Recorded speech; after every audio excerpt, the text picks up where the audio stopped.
Hi everyone, my name is Fermi. I'll be talking about post-quantum succinct arguments breaking the quantum rewinding barrier. There's a joint work with Alessandro Chiesa, Nick Spooner, and Mark Zhandry. So our motivating question is, why are quantum computers a threat to cryptography?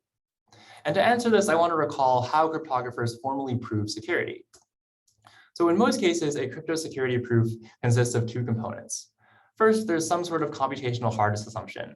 And this is something like hardness of inverting a wave function or hardness of factoring. And you combine this with a security reduction. And what the reduction says formally is that any efficient attack on the protocol is going to give you a way to break the underlying hardness assumption. So when you put these two things together, you have a crypto security proof that says your protocol should be as secure as your underlying assumption. So with that in mind, why are quantum computers a threat? Well, the sort of immediate answer is that Shor's algorithm is going to break a lot of the widely used hardness assumptions that we base a lot of classical crypto on. So things like factoring and discrete log are no longer going to be secure once we consider quantum adversaries. So if we want post-quantum cryptography, which is classical crypto secure against quantum attacks, the absolute minimum requirement is that your underlying hardness assumption must resist quantum attack. Fortunately, we do have candidate hard problems, and maybe the most notable of these is the learning with errors problem. But a common misconception is that post-quantum assumptions are really the only thing you need for post-quantum cryptography. And the reason this is a misconception is because it ignores the other half of this formula, the reduction part. Okay, so the key point I'm making here is that the security reduction must be quantum compatible. So let me say what I mean. So suppose you've already proven classical security of your protocol, but you had inside your protocol a quantumly broken assumption. Well, you might think you can just swap this out for a quantum hard assumption and get immediate post-quantum security. But the classical reduction only says that a classical attack on the protocol implies a classical attack on the assumption. And formally, to claim that you actually have post-quantum security, you need to show that a quantum attack on the protocol implies a quantum attack on the assumption. And the latter is what I'm calling a quantum compatible reduction. So some classical reductions turn out to be trivially quantum compatible in uninteresting ways. But there are problems with lots of other classical reductions, in particular, ones that do something called rewinding the adversary. So what I mean by rewinding, well, what I imagine is some sort of interactive protocol, say between a prover and a verifier. And midway through the execution, so midway through executing an interaction with an adversarial prover, my reduction is going to save the adversary's state. And from this point on, it's going to run it on multiple challenges. It's basically going to complete the interaction multiple times using the fact that it can start from that internal state in the middle and go from that point on multiple times. So let me just show you a picture. Something to keep in mind might be a three-message protocol. So a three-message protocol between a prover and a verifier. So the first message is A, the next message is R, final message is Z. And the reduction I might do is run this interaction forward, record this transcript, and then use the fact that it can save the adversary's state as it was after that first message A. And it's going to rewind back to that state. So it's going to rewind back to this point, clear out the history of the rest of the interaction, and start a fresh new interaction where it samples a new challenge R prime and gets a new response Z prime. And maybe if both these are accepting transcripts, it can use these transcripts to go and break some underlying hard problem. Right, so this is a common way that a cryptographic security proof might look. The problem, though, is that if this adversary on the left is a quantum adversary, then that first execution where we record its response Z might irreversibly disturb its internal state. And after that point, we have no way of going back to its state as it was after that first message. And this can really be a problem. You can imagine that you have some adversary that is trying to detect whether or not it's been disturbed in this reduction. And the moment it detects a disturbance, it'll stop giving valid responses. And then that's going to cause your security reduction to fail. You're no longer going to be able to generate more accepting transcripts, and you can no longer argue that you're going to eventually break this hard problem. So in this work, when I talk about rewinding, I want to think about this particular goal of recording the adversary's responses to multiple challenges. Okay. And it's just as a brief disclaimer, this is how rewinding is commonly used to prove soundness of various cryptographic protocols, but doesn't capture applications such as zero knowledge, where the goal is a little bit different and you're trying to not extract information, but actually simulate an adversary state. But for today, I'm going to focus on this rewinding problem as it pertains to recording responses from a quantum adversary. particular, we're going to focus on Killian's succinct argument protocol, which is a central result in cryptography that really captures the difficulty of this rewinding task. So briefly, what are succinct arguments? So this is a notion invented by Killian in the early 90s. The idea is I have a prover and a verifier, and the prover is trying to convince the verifier that some NB statement is true. The prover has a witness. And the goal is to do this in a much more efficient way than just sending the witness over to the verifier. Particularly, that's what the succinctness means. The succinctness asks that the communication, total back and forth communication, and the verifier efficiency are both polylogarithmic in the size of the instance and the witness. Right? So in terms of the dependence on the witness, this is an exponential improvement over just sending the witness to the verifier. And of course, you have some polynomial dependence on the security parameter, and this is necessary. The argument part of succinct argument refers to the fact that soundness only holds against efficient cheating provers. That is, if it's a false instance, then I have the guarantee that no efficient cheating prover can convince the verifier to accept with any noticeable probability. It turns out that relaxing this, the soundness requirements will only hold against efficient cheating strategies rather than arbitrary cheating strategies is essential for getting to succinctness. Okay, so Killian's result is that there exists a 4-message succinct argument system for all of NP, assuming just collision-resistant hash functions, or CRHFs. So this is a really amazing claim. It says that any NP statement can be very, very efficiently verified using this 4-message interactive protocol under a fairly mild cryptographic assumption. And this result has had many, many applications, both in theory and in practice. But despite the importance of Killian's results, existing proofs of Killian's protocol don't actually rule out quantum attacks. And in fact, before this work, we had no provably secure succinct argument system against quantum attacks. Okay, so let me dive into this a little bit more and explain what exactly goes wrong in security proof. And it comes down to this rewinding issue. Basically, the classical reduction for Killian's protocol rewinds the cheating prover an arbitrary polynomial number of times to get accepting transcripts from it. And it turns out that we actually do have some techniques for rewinding quantum attackers, but they're fundamentally stuck at a far smaller, actually constant number of rewinds. And so the things that we know how to do are really, really far from what you actually need to do to prove soundness of protocols such as Killian's. So in this work, we resolve this problem at a high level of generality. We actually resolve rewinding not just for Killian's, but for a general class of interactive protocols. So that's our main result. We give this general purpose technique that shows how to black box rewind a quantum attacker as many times as desired. And so the main consequence, the initial motivator for this work, that we can now show that Killian's protocol is in fact post-quantum sound, as long as the underlying CRHF satisfies an appropriate notion of quantum binding due to Unruh. But more generally, going beyond Killian's protocol, we can use this technique to lift a large class of classical rewinding reductions straight up to the quantum setting, assuming that the protocol satisfies the right post-quantum security properties. Okay, so before I go on, I just want to recall Killian's protocol so we have this thing in mind and understand why we do want to rewind, say, a polynomial number of times. So in Killian's protocol, the key idea is that the verifier wants to run a PCP verification. Right, so PCPs require the verifier to only read a small number of bits. But of course, the problem is that the verifier needs some assurance that the prover isn't changing its mind about the PCP once the verifier decides which positions it's going to look at.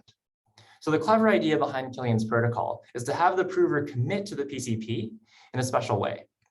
So this is called a Merkle tree or Merkle hash commitment, where the verifier is going to sample a CRHF key H, send it over to the prover. And the prover is going to build a Merkle tree of hashes of this PCP. So basically, it builds this binary tree of hash values over the PCP, starting at the leaves, going from bottom up, where every single internal node of the tree is just going to be the CRHF applied to its 2 children.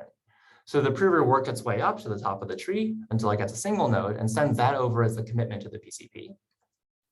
And now the verifier just runs a PCP check.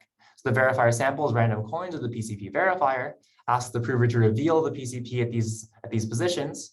And for every single position that the PCP that the prover reveals, the prover also has to show that this is consistent with the PCP initially committed to. And the way it does this is it takes advantage of the special structure of the Merkle tree. Right? So if the prover wants to reveal the value of this black node, it can reveal all these blue nodes, basically the siblings on the leaf to root path, And the verifier can simply hash its way back up the tree to check that it's consistent with the commitment. So in the end, the verifier accepts as long as all the openings are valid, and of course, whether the PCP verifier accepts. So the intuition behind security here is you want to show that the CRHF is really forcing the malicious prover to respond consistently with some PCP string pi and then appeal to the soundness of the PCP. So the way you formalize this is by rewinding the last two messages many, many times.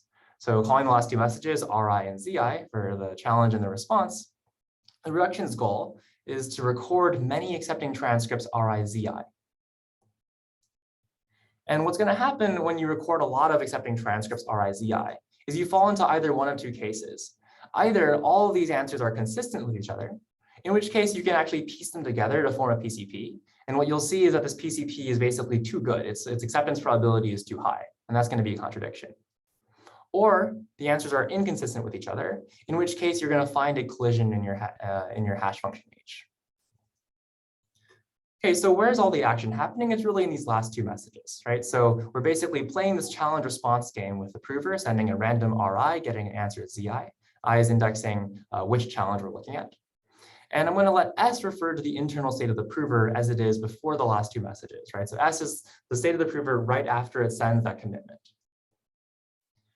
And for the rest of the talk, I'm going to think about this challenge response game for quantum adversaries. So in general, if I have a quantum attacker, the only thing that's quantum here is its internal state, right? The messages still have to be classical. But at this point, if it's a quantum attacker, its internal state after sending the commitment message could be some arbitrary quantum state, and we don't know what it is. So here's our goal. We're trying to play this challenge response game, right? So we have some initial quantum attacker with state cat S, and it has some initial success probability, which we assume is going to be fairly high, right? So it's a noticeable fraction. And its success probability is defined to be the probability that it convinces the verifier over the randomness of R. Okay, and our goal here, to make this reduction go through in the quantum setting, what we need to do is the following. We need to show that given a single copy of this adversarial prover state, S, and it has some initial success probability, noticeable, 1 over poly, our goal is to output many accepting transcripts RI, ZI. And so the way that we do this in the classical setting, of course, is just we run many different trials by resetting the prover state, right? So we have all these independent copies of the prover state, and we can just query each of them independently until we have enough accepting transcripts, right? And in the quantum setting, this breaks down, right? We can't produce more copies of the prover state, and moreover, the very first trial we run, where we measure this Z1, is going to disturb S, right? So after we run this very first trial, we have some new prover state, S prime. And the real problem is that S prime can be a much worse prover than the initial prover. This success probability can go from P to something that's much smaller than P. And maybe S prime is not useful for us to generate more accepting transcripts. So what we're going to do in this work, how we get around this problem, sounds really simple. What we do is we devise a procedure to repair the adversary state. But I want to be clear about what exactly it means to repair the adversary state. Because what we're not going to do is take S prime and find some way to revert it back to S. That's actually going to be impossible. S could be information theoretically lost. But what we show is that actually to make this reduction go through, it's not important that you ever go back to the original state S. It's important, however, to restore the original success probability. So if S had some success probability P, our goal should be to repair the state in such a way that we have some new adversary state that has comparable success probability to before. And this is what's going to allow us, if we can repeatedly do this, to just keep querying the adversary over and over, just making sure to repair its success probability every single time. So basically, all of the hard work is going to fall into designing this repair step, because once we have this repair step, it's going to allow us to run basically the classical reduction. So each time we damage a state, we repair it, we have a new state, but the success probability remains unchanged. It's going to be basically P the whole time. Okay, so what's the intuition behind how we do state repair? So I'm glossing over this a little bit here, but basically by appealing to the underlying crypto in the protocol, you can say that when you run a single trial, you ask the adversary a question and measure its response, you can really think of it as a one-bit measurement by invoking cryptographic properties. Okay, so I'm going to think of this as just measuring a single bit about S, and that's what causes the disturbance and gives us the state S prime. So a rough intuition for what we're going to do is we're going to identify a good subspace, pi p. So this is a projector onto a particular subspace, pi p. And this projector projects onto all adversary states that have success probability at least p. So for the moment, let's forget about how you come up with this projector. Let's just say you have this. Right? So initially, we have a state S that's given to us. It's in pi p. And our goal really can be rephrased as after we damage a state to get some S prime, we want to come up with some new state in pi p, this subspace of good adversaries. And the way we're going to do this is we're going to alternate two projective measurements back and forth. We're going to alternate the measurement that initially disturbed the adversary. So this pi r measurement corresponds to the 1-bit measurement we did to disturb the adversary in the first place. And we're going to alternate this with the measurement onto pi p. And so this is basically what it looks like. You have this damaged state S prime, and we're trying to get a state in pi p. And we're just going to measure pi p, measure pi r, measure pi p, and we're going to alternate these measurements back and forth. And we keep going until the pi p measurement accepts, right? Because this is a projective measurement, once it accepts, you know that your post-measurement state is in pi p. And by definition, being in pi p means that your state now S1 has success probability p. Okay, so several missing questions here in this template. How do we know this process terminates, right? How do we know that we're eventually going to get some accepting response from pi p? Because this is important for the reduction to actually be efficient. So we handle this by proving a fairly general fact, and it's very elementary. We show that if you have any state psi that's in some projector pi1, so in some subspace defined by the projector pi1, and you apply some other binary projector pi2 to it, then you can always return to pi1 fairly quickly by alternating pi1 and pi2 measurements back and forth. And this is easy to prove in 2 dimensions, and then we extend this to the general case with Jordan's lemma. So this part is not hard. Showing that the process terminates ends up being fairly straightforward. The real question, of course, is how do we define this pi p? Where does this come from? Right, so why can we say that there is a projective measurement onto adversaries with success probability at least p? And it turns out that we actually can't, that there isn't an efficient projective measurement that just does this for us. So that's where the hard work comes in. So our starting point here is that the previous work of Marriott-Watrous shows how to approximate pi p, approximately implement a measurement pi p, using this non-projective measurement procedure. And actually that procedure itself is another sequence of alternating projectors. Okay, so basically what Marriott-Watrous have is a test to see whether or not the success probability of the adversary is at least p. But it only works in a sort of approximate sense. So the key point of this work, the key technical challenge, is showing that even if you have an approximate test, some arbitrary measurement procedure that has that roughly guarantees that when it accepts, the adversary's state has success probability at least p, we show that even if you use such an approximate procedure that's not projective, that it's compatible with these alternating projectors idea. So basically, there is a way to plug in an arbitrary test for the success probability and use that to actually repair the adversary's state. So that's where all the technical work lies, is in showing that even if you don't have a perfect implementation of pi p, that this is going to be enough for state repair. Okay, so just in conclusion, the main takeaways of this work are really that we're looking at crypto, we're looking at interactive protocols in cryptography. And in this setting, security is really fragile when you consider quantum adversaries, because the key technique we use for thinking about security of interactive protocols is rewinding, and it's just not clear how to apply that to quantum adversaries a priori. So what we show is that even after a reduction disturbs the adversary state, there is some way to repair it in a way that allows us to run it again. And the key point is that this repair guarantee is good enough that we can actually run this arbitrary poly number of times. So the next steps are basically to see, can we use this repair idea to derive post-quantum or quantum security for many other cryptographic protocols? And so by quantum security, I mean security of fully quantum protocols, for instance. So protocols where even quantum messages are going back and forth. It seems totally plausible that you could use this repair procedure to say something about the security in those settings. And sort of towards this goal of analyzing security for more protocols, we have this follow-up work with Alex Lombardi and Nick Spooner, where we show that the classical zero-knowledge protocols, so these are totally classical protocols of GMW, Feige-Shamir, Goldreich-Kahan, these classical zero-knowledge protocols actually remain zero-knowledge against quantum attacks. And so this is building on a lot of these techniques here and finding various ways to improve them. Okay, thank you.